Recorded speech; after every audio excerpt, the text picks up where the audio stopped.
After protests, the other big immigration story tonight are new policies that might be coming to Texas.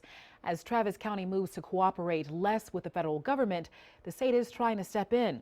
On Wednesday, the sheriff's office will change its policy on detainers. That's when the federal government asks jails to keep people in custody who may have violated immigration law.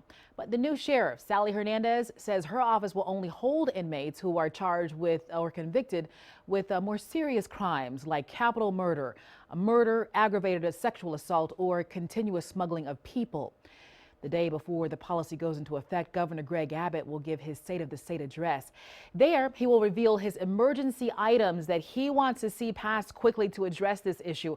One will likely be a ban on what he calls sanctuary cities. And then on Thursday, the Senate's State Affairs Committee will start discussing Senate Bill 4, which tries to do just that. In addition to state action, President Trump signed an executive order last week threatening to cut off federal funding for sanctuary cities. And now many documented and undocumented immigrants in Central Texas are worried that they could be deported soon. KXAN's Phil Prazen shows us how they're planning to fight these new laws. Along Manor Road in East Austin, people at the Workers' Defense Project brace for a tough slog ahead. Virginia Badillo leads an information session here, telling the room of mostly undocumented immigrants the new proposals that are coming, and they ask her questions. They're asking me if local police can ask for their immigration status when pulling them over for a traffic violation, she says. Austin police currently do not do that.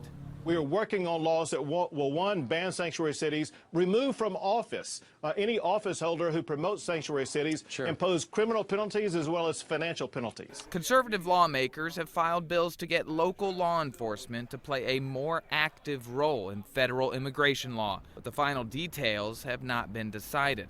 When I asked Virginia at the Workers' Defense Project what that would bring, she